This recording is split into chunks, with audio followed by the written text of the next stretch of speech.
तम साबिव्यथे यद्गदितम सपत्न्या। ध्रुव जी ने नहीं कहा, पौर्मुखान नितांतम श्रुत्वा। जब ध्रुव जी रो रहे थे तो उनको लेके कर्मचारी माता के पास आए, तो ध्रुव जी तो केवल रो रहे थे, कर्मचारियों ने जो घटना घटी थी वो बताई। ध्रुव जी ने निंदा नहीं की, कर्मचारियों ने बताया कैसी घटना घटी है। ध्रुव जी भक्त हैं, इसलिए उनकी वाणी से निंदा प्रकट नहीं हुई। ऐसा ध्रुव जी का प्रभाव। धन्य है ध्रुव जी की माता सुनीति को। ऐसी माता न होती तो ध्रुव जैसे महात्मा प्रकट होते। यद्यपि सर्वथा अनुचित व्यवहार ध्रुव के साथ हुआ था, लेकिन इसके बाद भी, इस अनुचित व्यवहार के श्रवण के बाद भी उल्टे ध्रुव जी को फटकार लगाई। अरे बेटा, तेरी माता ने तो बिल्कुल सच्ची बात कही है, उस सच्ची बात को सुनकर के तू दुखी हो गया। देखो, तुम्हारे पिता को जो उत्तम पद मिला है ये भी भगवान की कृपा है, और तुम्हारे बाबा स्वयंभू मनु को जो मनु पद मिला है ये भी भगवान की कृपा है, और तुम्हारे पर बाबा ब्रह्मा जी उनको जो परमेष्ठी पद मिला है वो भी भगवान की कृपा से मिला है। तो आज तक जिसे जो कुछ प्राप्त हुआ है वो श्री हरि के अनुग्रह से ही प्राप्त हुआ है। तुम्हारी माता ठीक कहती है, तुम्हें भगवान का भजन करना चाहिए। वे कमल नयन भगवान ही संपूर्ण दुखों को दूर करने वाले। जाओ बेटा, उपासना में लग जाओ, भगवान का भजन करो। तू शास्त्र का नियम नहीं जानता? पितुर 10 गुणा माता गौरवे नातिरिच्यते। पिता की अपेक्षा 10 गुना अधिक महत्व माता का है, और माता की अपेक्षा 10 गुना अधिक महत्व विमाता का है। मनुस्मृति में मनु जी ने लिखा है, पिता से 10 गुना अधिक महत्व माता का, और माता से 10 गुना अधिक महत्व विमाता का, सौतेली माता का। कैसे ऋषियों ने नियम बनाए हैं, यदि विमाता का महत्व बालक अपनी मां की अपेक्षा ज्यादा समझने लग जाए तो भेद रहेगा? नहीं रहेगा भेद। वो विमाता चाहे जितनी दुष्टा हो, यदि अपनी माता से 10 गुना अधिक आदर करेगा तो उसके हृदय में परिवर्तन हुए बिना नहीं रह सकता। हृदय में परिवर्तन होगा। अपनी मैया की बात सुन के नाराज हो गया। देख बेटा, आतिष्ठ आतिष्ठ तत्तात विमत्सरस्त्वम। यदि तूने तनिक भी अपने भाई के प्रति, अपनी विमाता के प्रति मात्सर्य रखा, भगवान प्रसन्न नहीं होंगे।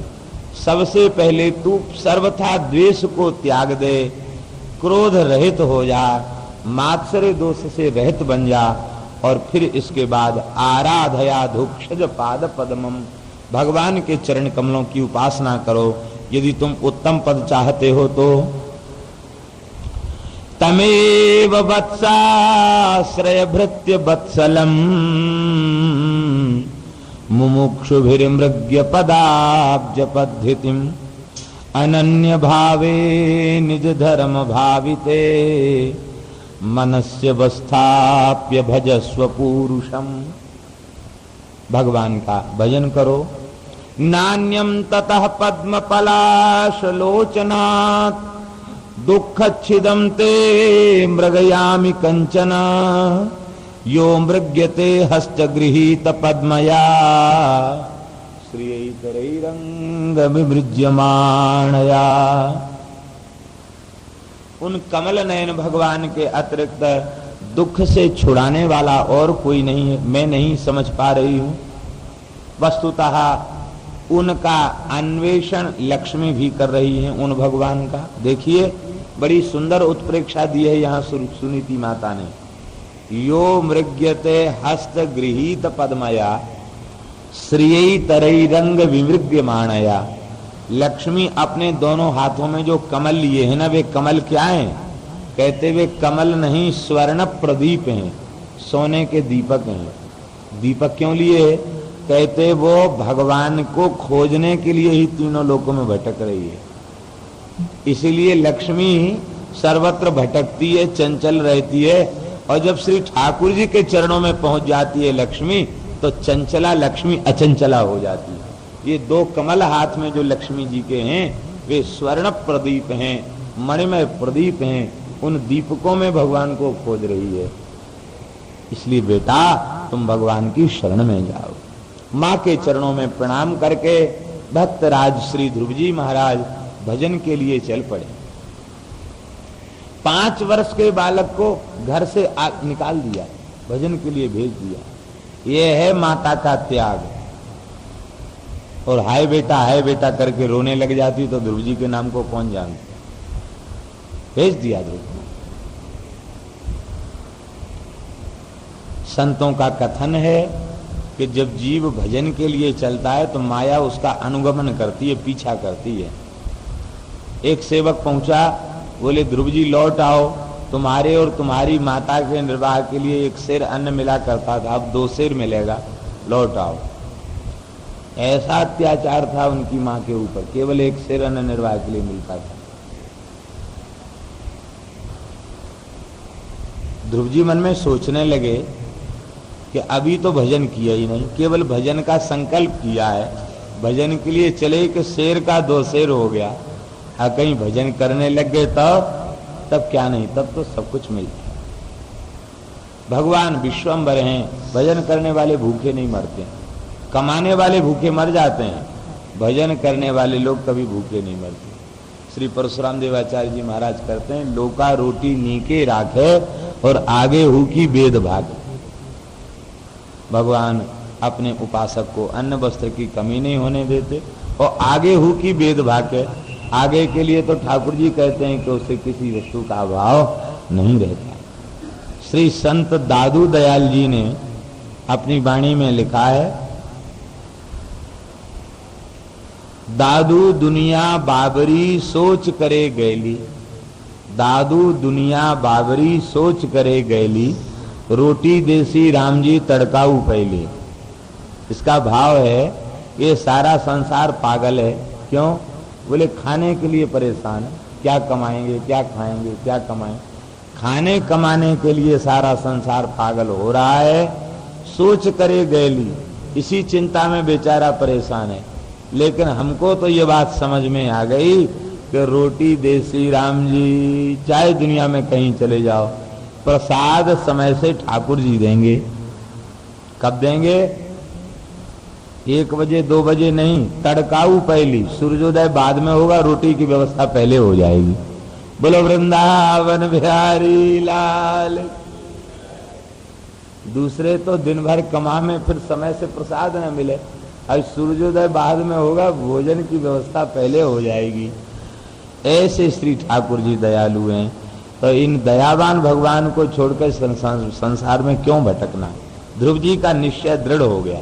देखिए ध्रुव शब्द का अर्थ होता अटल, जिसका निश्चय अटल हो वही ध्रुव है। भगवान की उपासना ध्रुव ही कर सकता है। ध्रुव माने टेक, ध्रुव शब्द का अर्थ होता टेक, और भक्ति में टेक ही मुख्य है।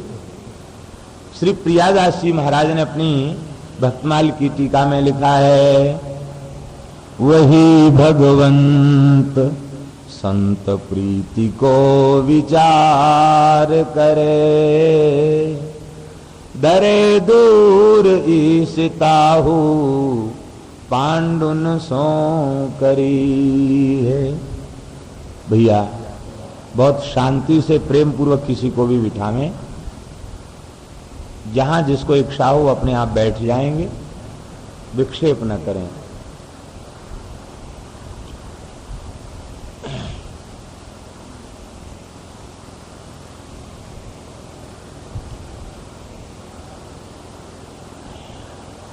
श्री ध्रुव जी महाराज ज्यों-ज्यों आगे बढ़ रहे हैं त्यों-त्यों माया उनका पीछा कर रही है।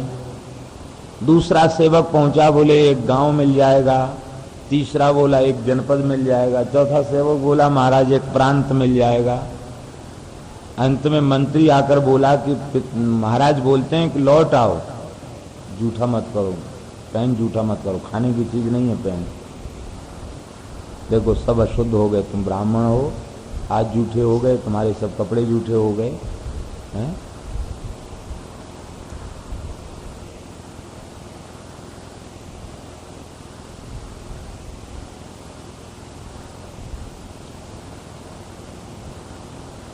मंत्री ने कहा कि दोनों राजकुमारों आधा आधा राज्य बांट देंगे, लौट आओ। लेकिन ध्रुव जी का निश्चय अटल है।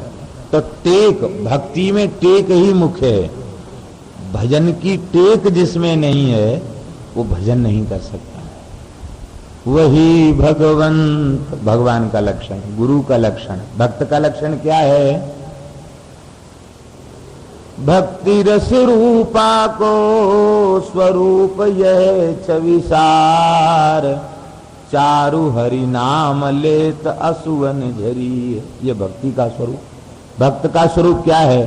हरि गुरु दासन सो सांचो, सोई भक्त सही, गही एक टेक फेर उड़ते न टरी है। श्री प्रियादास जी महाराज कहते हैं कि भक्त का स्वरूप यही है, हरि गुरु दासन सो सांचो। भगवान, गुरु महाराज और संत, इनसे एकदम सच्चा व्यवहार करें। इसके अतिरिक्त लोगों से कपटयुक्त व्यवहार करे, इसका मतलब ये नहीं है। इसका तात्पर्य व्यवहार इनसे ही करे और निष्कपट निश्चल व्यवहार। और गही एक टेक फेर उड़ते न टरी है। भजन की टेक भीतर स्वीकार कर ले, फिर उसका कभी त्याग न करे। चाहे जो कुछ हो जाए, हम भजन के मार्ग का त्याग नहीं करें। श्रवणन और कथा नहीं सुनी हो, ईस शीस ही नहीं हो, जानकी जीवन की बलि जय। ये भजन की टेक है।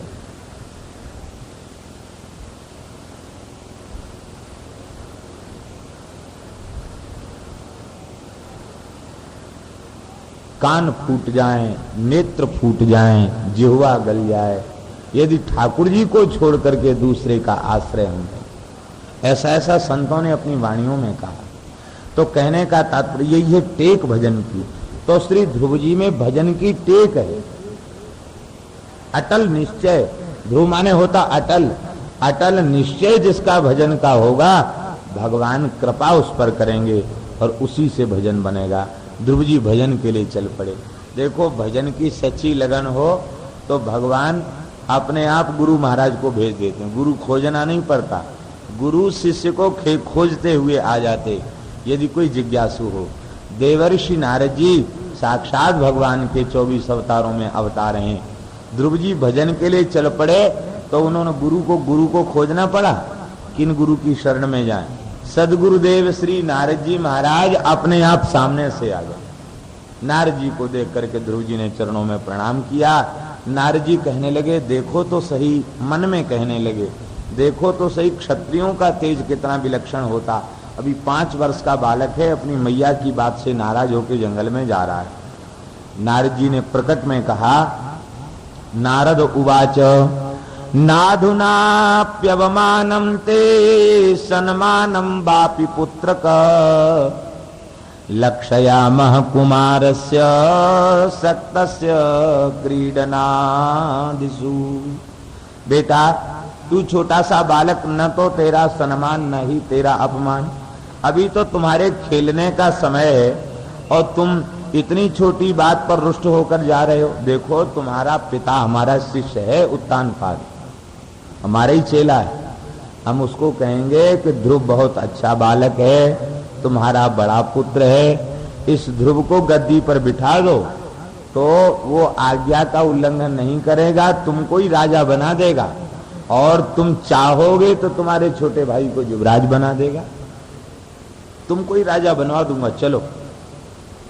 ध्रुव जी ने मन में विचार किया कि वाह, भजन की बड़ी महिमा है। अभी भजन तो किया ही नहीं, भजन का संकल्प किया कि मंत्री आया कहता था आधा दे देंगे, अब पूरा का पूरा राज्य सिंहासन दिलाने वाले महात्मा भी आ गए, कहते हम तुमको गद्दी पर बिठा देंगे, चलो लौट चलो। ध्रुव जी बोले कि भगवान आपका शुभ नाम और परिचय। नारद जी हंसने लगे, बेटा तुमने मेरा प्रथम दर्शन किया इसलिए तुम मुझे नहीं पहचानते हो, मैं ब्रह्मपुत्र देवर्षि नारद हूं। इतना सुनते ही श्री ध्रुव जी ने फिर से साष्टांग दंडवत किया। बालकों की क्रियाएं बड़ी सुंदर लगती हैं, निर्मल स्वभाव, निर्मल वाणी, निर्मल चित्त। ध्रुव जी ने साष्टांग किया, अपना वरदहस्त नारद जी ने मस्तक पर पधराया। ध्रुव जी छोटे से बालक हैं, हाथ जोड़कर कहते हैं महाराज आप हमारी बात का बुरा तो नहीं मानेंगे? नहीं बेटा, बुरा नहीं मानेंगे, तुम्हारे मन में कोई बात हो तो कहो। बोले बाबा बात तो केवल इतनी सी है, हमें लगता है आप असली वाले नारद जी नहीं हैं, आप नकली नारद हमको मालूम पड़ रहे हैं। बोलो वृंदावन बिहारी लाल। अरे भाई तुम असली नारद को नकली कैसे बताते हो? कहते हमने तो ये सुना कि कोई जीव भगवान का भजन करने के लिए चलता है तो उस भूले भटके जीव को श्री नारद जी भजन का मार्ग दिखाते हैं। हमने तो अपनी माता से कथाओं में यही सुना है, वो बचपन से ही सत्संग करते थे ध्रुव जी, हमने अपनी माताओं से सुना है। और आप कैसे नारद जी जो कहते हैं भजन करना बड़ा कठिन काम है, तुम्हारे तो खेलने खाने का समय है, चलो अभी तुमको राजा बना देते हैं।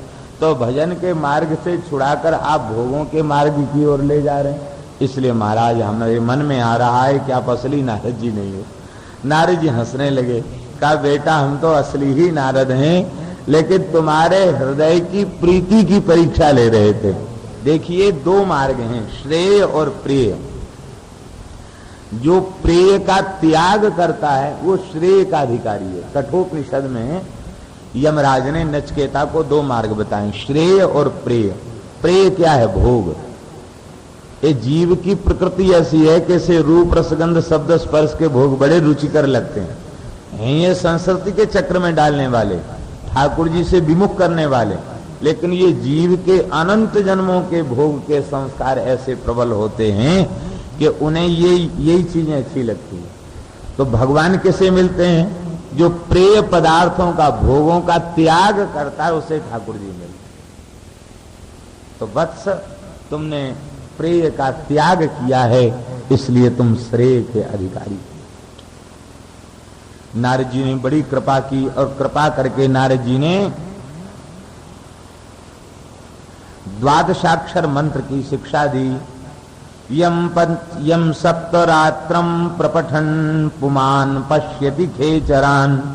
इस द्वादशाक्षर मंत्र का कोई जप करे तो पुमान पश्यति खेचरान, उसे आकाशचारी सिद्धों का दर्शन होने लग जाता है। पुमान पश्यति खेचरान, उसे आकाशचारी सिद्धों का। वर्तमान के समय में द्वादशाक्षर मंत्र के स्पष्ट उच्चारण की और उसके कीर्तन की परंपरा चल पड़ी है। ये शास्त्र की दृष्टि से अनुचित है। इसलिए अनुचित है कि मूल में लिखा है जप्यश्च परमो गुह्यः। ये द्वादशाक्षर विद्या तुरीय ब्रह्म जो श्री कृष्ण हैं उनको प्राप्त कराने वाली विद्या है द्वादशाक्षर विद्या। ये खोलने वाली नहीं है सब जीवों के सामने। जप्यश्च ये जप का मंत्र है और परमो गुह्यः अत्यंत छिपाने योग्य नहीं। मंत्र को जो छिपाया जाता है वही मंत्र प्रकट होता है। मंत्रों को जब से पुस्तकों में छाप दिया गया तब से मंत्रों की महिमा खत्म हो गई। आज किसी को द्वादशाक्षर मंत्र बताओ कि इसका जप करो तो अरे महाराज ये तो हम पहले से ही जानते हैं, वही ना द्वादशाक्षर। तो मंत्र के प्रति महत्व बुद्धि कम हो जाती है। बहुत से लोग यज्ञों में मूल मंत्र का उच्चारण करने लग जाते हैं, अष्टाक्षर मंत्र, षडक्षर मंत्र। ये गलत है, गलत परंपरा है। गोपाल मंत्र, इन सबको जप की विधि है, गुरु परंपरा से प्राप्त जप की विधि है। नाम संकीर्तन करें, मंत्र का संकीर्तन नहीं। हाँ, संकीर्तन के मंत्र भी हैं, महामंत्र है, विजय मंत्र है, ये सब संकीर्तन के महामंत्र हैं, ये सब संकीर्तन के मंत्र हैं। जप भी किया जाता, संकीर्तन भी किया जा सकता है, किंतु जो द्वादशाक्षर आदि मंत्र हैं ये जप के ही मंत्र हैं, इसलिए इनका जप ही होना चाहिए, इनका कीर्तन नहीं होना चाहिए। जप्यश्च परमो गुह्यः श्रूयताम मे नृपात्मजो यम सप्तरात्रम प्रपठन पुमान पश्यति खेचरान। वो आकाशचारी सिद्धों के दर्शन कर लेता है। हमारे यहां मंत्रार्थ के उपदेश काल में भी मंत्र का उच्चारण नहीं किया जाता। मंत्र का उच्चारण स्पष्ट केवल जब वैष्णवी दीक्षा देते हैं, उस समय मंत्र का 3 बार शिष्य के कान में उच्चारण किया जाता है। बाकी उसे मंत्रार्थ का बोध कराना होगा तो भी उच्चारण की विधि नहीं है, तो भी उसका प्रकार है। आद्यक्षर ये है, मध्यक्षर ये हैं, अंत्यक्षर ये हैं, इस तरह से तोड़कर उसका अर्थ किया जाता है, उच्चारण करके अर्थ नहीं किया जाता। छिपाने का मंत्र है। इस मंत्र का जप करो, भगवान के चतुर्भुज स्वरूप का ध्यान बताया और इसके बाद भजन का स्थान बताया। भजन कहाँ करो? भजन का स्थान, सबसे श्रेष्ठ भजन का स्थान क्या है? नारद जी कहते भजन की सबसे श्रेष्ठ भूमि ब्रज भूमि, ये भजन की भूमि। तत्तात गच्छ भद्रम ते यमुनायास्तटं शुचि पुण्यम मधुवनम यत्र सान्निध्यम नित्यदा हरे। हे ध्रुव, तुम्हारा कल्याण हो, तुम यमुना के तट पर चले जाओ, मधुवन में चले जाओ, ब्रजभूमि में चले जाओ, यमुना के तट पर चले जाओ। कैसी ब्रजभूमि है? कहते सान्निध्यम नित्यदा हरे, वहां श्री कृष्ण की नित्य सन्निधि रहती है। अब देखिए, यहां विचार करें, ध्रुव जी सतयुग के भक्त हैं और श्री कृष्णावतार द्वापर के अंत में हुआ, लेकिन नारद जी सतयुग में भी ध्रुव जी को ब्रजभूमि की महिमा का वर्णन करते हुए कह रहे हैं कि हे ध्रुव जी, उस ब्रजभूमि का त्याग श्री हरि किसी भी स्थिति में करते नहीं हैं। वृंदावनम परित्यज्य पादमेकम न गच्छति, ब्रजभूमि में ही ठाकुर जी रहते हैं। इसका तात्पर्य है कि ब्रज की महिमा नित्य है, चिन्मय है, अविनाशी है, ये शाश्वत भगवान का धाम है। और इस शाश्वत धाम में 2 प्रकार की लीला हैं, एक व्यावहारिक लीला और दूसरी वास्तविकी लीला। 2 लीलाएं हैं। व्यवहार की लीलाएं अवतार काल में होती हैं और वास्तविकी लीला क्या है? वास्तविकी लीला है युगल का नित्य विहार। इस युगल के नित्य विहार में कोई युग बाधक नहीं है, कोई काल बाधक नहीं है, कोई समय बाधक नहीं है। ये वृंदावन श्री ठाकुर जी का दिव्य निकुंज है और इसमें अखंड अनवरत रूप से अनंत अनंत काल से लीला चल रही है और लीला भई है और लीला होती रहेगी। यहाँ नित्य विहार की लीला कभी समाप्त नहीं होती। अखंड विहार, नित्य विहार, नित्य किशोर हैं, नित्य किशोरी है, नित्य निकुंज है और नित्य उनकी सहचरी वर्ग है और नित्य नई लीला निकुंज की होती रहती है। तो वृंदावन की यह आंतरिक लीला जो देहाध्यास से ऊपर उठ चुके हैं, उन रसिकों को, उन महात्माओं को जिनका इस रस में प्रवेश है, उनको इन लीलाओं के दर्शन इन्हीं नेत्रों से होते, प्रत्यक्ष होते। धाम की महिमा नित्य है। धाम और धामी में अभेद है। भगवान और भगवान के धाम में कोई भेद नहीं। सच्चिदानंद घन श्री कृष्ण है और सच्चिदानंद घन भगवान का धाम। इसलिए वृंदावन महिमामृत में श्री प्रबोधानंद जी महाराज ने लिखा है, यत्र प्रविष्टो सकलोपि जंतु आनंद सच्चिद घनताम उपैति। प्रवेश मात्र से वृंदावन की सीमा में जंतु, जंतु माने मनुष्य नहीं, कीड़ा मकोड़ा, कीड़ा मकोड़ा भी वृंदावन की सीमा में प्रवेश कर जाए, धाम की सीमा में प्रवेश कर जाए, तो वो भी धाम की महिमा से सच्चिदानंद स्वरूप हो, भगवत स्वरूप हो। ये धाम की महिमा। हरे मन वृंदा विपिन निहार, विपिन राज सीमा के बाहर, हरिहु को न निहार। यद्यपि मिले कोटि चिंतामणि, तदपि न हाथ पसार। हरे मन वृंदा विपिन निहार। जय श्री भट्ट धूल धूसर तन, यह आशा उर्धार। हरे मन वृंदा विपिन निहार। इस समय तो ठाकुर जी की कृपा से बड़ी झांकी का दर्शन हो रहा है। जय श्री भट्ट धूल धूसर तन, दंडौती लग रही है, सब दंडोती वालों के शरीर में ब्रजरज के दर्शन होते हैं, बड़ा आह्लाद होता। वाह, ये सब भाग्यशाली हैं, ये जीवन मुक्त हैं जो रज में लौट रहे हैं, रज रानी में लौट रहे हैं। बस दुर्भाग्य उनका है, सौभाग्य भी है और दुर्भाग्य भी है। सौभाग्य तो यह है कि ब्रजरज में लौट रहे हैं, दुर्भाग्य यह है कि ब्रजरज में लौटने के बाद संसार की वस्तु चाहते हैं, ये दुर्भाग्य है। रज में लौटने के बाद तो ठाकुर जी चाहिए, संसार की वस्तु थोड़ी चाहिए।